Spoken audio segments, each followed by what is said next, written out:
সংসারের কাজে আয় বরকত বাড়ানোর উত্তম সময় কিন্তু সকাল ভোরবেলা।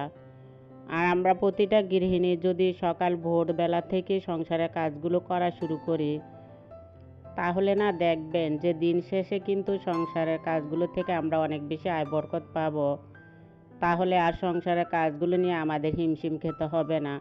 আসসালামু আলাইকুম, কেমন আছেন সবাই? চলে আসলাম আমার ইউটিউব চ্যানেলে রাহি ডায়েরি থেকে আরেকটি নতুন ব্লগ ভিডিও নিয়ে আপনাদের মাঝে। আমার এই নতুন ভিডিওটি দেখার জন্য আমি সবাইকে আরেকবার আমন্ত্রণ জানাই। আমার এই নতুন ভিডিওটি আপনারা যারা যেখান থেকে বসে দেখছেন, দূরে কাছে, দেশ ও দেশের বাইরে, আমি আশা করি আল্লাহর রহমতে সবাই অনেক বেশি ভালো সুস্থ আছেন। আলহামদুলিল্লাহ, বরাবরের মতন আমরাও সবাই অনেক বেশি ভালো সুস্থ আছি। আমার আজকের এই নতুন ভিডিওটি আমি একদম সকাল ভোরবেলার থেকে শুরু করে দিয়েছি।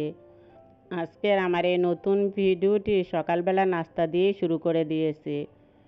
আর আমি যেহেতু সকালবেলা নাস্তা দিয়ে তেমন ভিডিও বানাতে পারি না, কারণ সকালবেলা নাস্তার সময় কিন্তু আমার অনেক বেশি ঝামেলা থাকে। আর আমরা যারা যারা গৃহিণী আছি না, তারা কিন্তু সবাই জানি যে সকালবেলা একটু ঝামেলাতেই থাকতে হয়।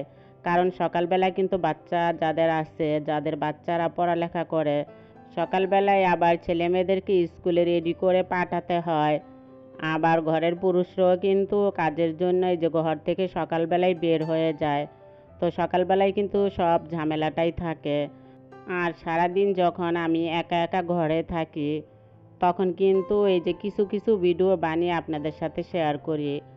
আর সকালবেলার টাইমটা কিন্তু আমি একদমই হাতে পাই না, তাই তেমন করে আর সকালের ভিডিও না আমি শেয়ার করতে পারি না আপনাদের সাথে। আর যেহেতু সকালবেলার নাস্তা বানানোর ভিডিওর একটু সুযোগ পেলাম, সেই সুযোগের ফাঁকে না আপুরা জানেন আমি ভিডিওটা করে নিলাম, আর সেই ভিডিওটুকুই আপনাদের সাথে শেয়ার করে দিলাম। যাই হোক, একজন গৃহিণীর কারণে কিন্তু দ্রুত সংসার উন্নতি হয়ে যায়, আবার সেই গৃহিণীরই কারণে কিন্তু সংসার ধ্বংস হয়ে যায়। একজন নারী কিন্তু সব কিছু করতে পারে। একজন নারীর কারণে কিন্তু একটা ভালো পুরুষ নষ্ট হয়ে যেতে পারে, আবার একজন নারীর কারণে কিন্তু খারাপ পুরুষ ভালো হয়ে যেতে পারে। সব কিছুই কিন্তু নারীরা করতে পারে। একটা পুরুষের থেকে না একটা নারীর ধৈর্য ক্ষমতা অনেক বেশি থাকা দরকার। কারণ নারীদের যদি ধৈর্য ক্ষমতা বেশি না থাকে, তাহলে কিন্তু সেই সংসার কখনোই উন্নতি হতে পারে না। পুরুষের দায়িত্ব না শুধু বাহির থেকে টাকা ইনকাম করে ঘরে নিয়ে আসা, আর একটা নারীর দায়িত্ব হলো তার নিজের স্বামীর যা ইনকাম আছে সেই ইনকামের উপর নির্ভর করে চলা, সেই ইনকাম দিয়ে তার সংসারটাকে সুন্দর করে সাজিয়ে গুছিয়ে রাখা। আবার দেখা যায় সেই ইনকামের উপর নির্ভর করেই ছেলে মেয়েদেরকে পড়ালেখা করানো লাগে। আর এভাবে যদি আমরা প্রত্যেকটা গৃহিণী বা প্রত্যেকটা নারী যার যার স্বামীর ইনকামের উপর নির্ভর করে চলতে পারি, তাহলে দেখা যায় আস্তে আস্তে কিন্তু সংসার উন্নতির দিকেই যায়। সংসার কিন্তু কখনো ধ্বংস হয় না। আর দেখা যায় যদি আমরা নিজেদের স্বামীর ইনকাম যতটুকু আছে সেই ইনকাম অনুযায়ী যদি চলতে না পারি, যদি অযথা বেশি টাকা পয়সা খরচ করে ফেলি, তাহলে কি দেখা যাবে জানেন, যে এক সময় সংসারটা ধ্বংসের দিকে চলে যেতে পারে। সকালবেলায় নাস্তা করার পরপর কিন্তু আবার কিছু ময়লা থালা বাসন বের হয়, আর অফ ক্যামেরাতে কিন্তু আমি সেই ময়লা থালা বাসনগুলো ধুয়ে নিয়েছি। ময়লা থালা বাসনগুলো ধুয়ে পরিষ্কার করে তারপরে কিন্তু চলে আসলাম এই যে ড্রয়িং রুমটাকে পরিষ্কার করতে। ড্রয়িংয়ের সোফাগুলো ভালো করে একটু পরিষ্কার করে নেব আজকে। আর আমি আবার কি করি, যখন রোদ দেখি রোদ ভালো করে উঠেছে, আর এতদিন কিন্তু অনেক বৃষ্টি ছিল, রোদ একদমই ছিল না। অনেক দিন বৃষ্টি হওয়ার পর এখন আবার কয়েকদিন ধরে কিন্তু রোদ ভালোই ওঠে। তো রোদ ওঠা দেখে আবার আমি যে সোফার কুশনগুলো আছে, আবার সোফার যে ফর্মগুলো আছে, এগুলো কিন্তু একটু রোদ দিয়ে নিয়েছি। আর সোফার ফর্ম আর কুশনগুলো যেহেতু রোদেই দিয়েছি, তাই আমি একটু সোফাগুলো ভালো করে পরিষ্কার করে নিলাম। আর রোদ উঠতে দেখলে আমি কি করি জানেন আপুরা, মাথার বালিশগুলো আছে যে আমাদের ঘরে, আবার খাটের যে তোষকগুলো থাকে সেগুলো কিন্তু সবই আমি রোদ দিই।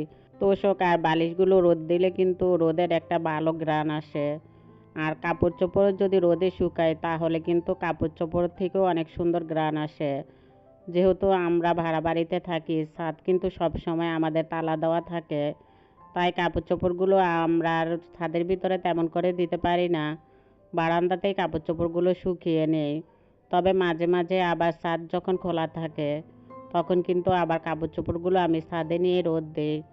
সোফার যে পিছনের সাইডটা আছে, তো সাইডের যে টাইলসগুলো আছে সেগুলোর সাইডে কিন্তু অনেক বেশি ধুলোবালি পড়ে থাকে। তো কয়েকদিন পর পর সোফাগুলো আমি সামনের দিকে টেনে তারপরে কিন্তু এগুলোকে ভালো করে একটু পরিষ্কার করে দেই। ঘরগুলো ভালো করে পরিষ্কার করা, গোছানো, পরিপাটি করে রাখা এটা কিন্তু একমাত্র গৃহিণীদেরই কাজ। তবে পুরুষরা কিন্তু আর ঘরের কাজ গৃহিণীদের মতন এভাবে গুছিয়ে করতে পারে না। আর আমার সংসারের কাজগুলো করার জন্য কিন্তু আমি কোনো কাজের লোক রাখি নাই। সেটা কিন্তু আমার রেগুলার ভিডিও আপনারা যারা যারা দেখেন তারা কিন্তু সবাই জানেন। আমি মনে করি যে আমাদের মতন মধ্যবিত্তদের ঘরের কাজ করার জন্য লোক রাখা শুধুমাত্র বিলাসিতা।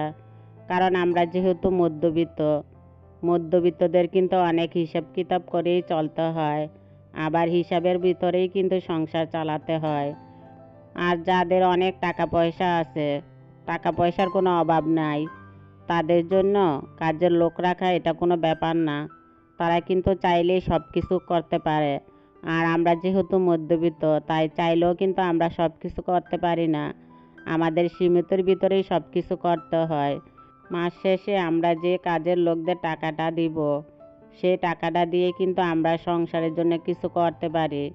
তবে আমি মনে করি যে কাজের লোক শুধু একটা কাজই করে দিয়ে যাবে, না হলে দুইটা কাজের জন্য আমি লোক রাখবো।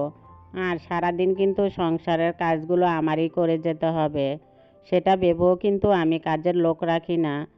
তবে হয়তো একটু কষ্ট হয়, কষ্টের ভিতরেও কিন্তু একটা আনন্দ আছে। যদিও আমার সংসারের কাজগুলো করতে একটু কষ্টই হয়, তারপরে এত কষ্টের ভিতরেও কিন্তু আমি একটা অন্যরকম শান্তি খুঁজে পাই, সুখ পাই। নিজের সংসারের কাজগুলো নিজের হাতে গুছিয়ে করার ভিতরে কিন্তু অন্যরকম একটা শান্তি আছে। যদি আমার শরীরটা সুস্থ থাকে তাহলে কিন্তু কাজ দেখে আমি একদমই ভয় পাই না। কাজগুলো সংসারে করতে কিন্তু আমার অনেক বেশি ভালো লাগে। যেহেতু আমার নিজেরই সংসার এটা, আমার নিজের সংসারকে ভালোবাসি বলে আমার সংসারের কাজগুলোও করতে অনেক ভালো লাগে।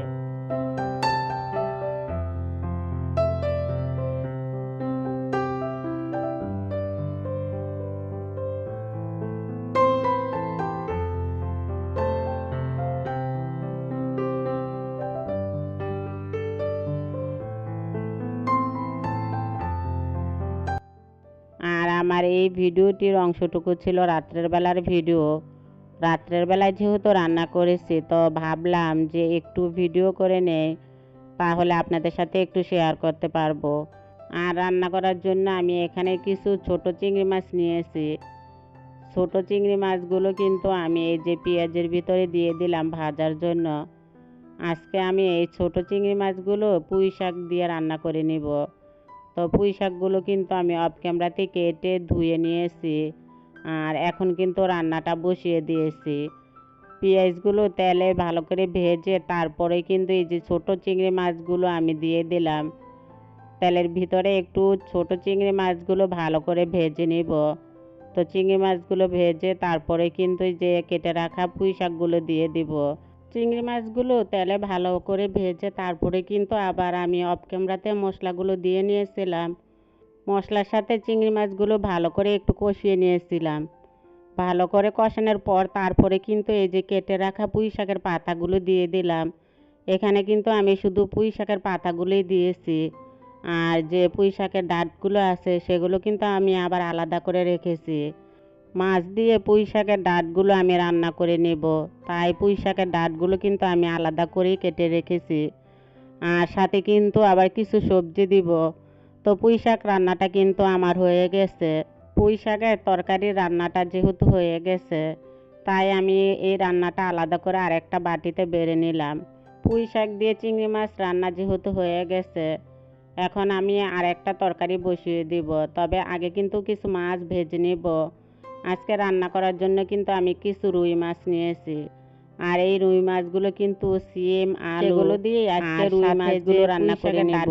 রেখেছিলাম। আর এই রান্নার সময় কিন্তু কারেন্ট চলে গেছিল, তাই আমি রান্নার সম্পূর্ণ ভিডিও আপনাদের সাথে আজকে শেয়ার করতে পারবো না।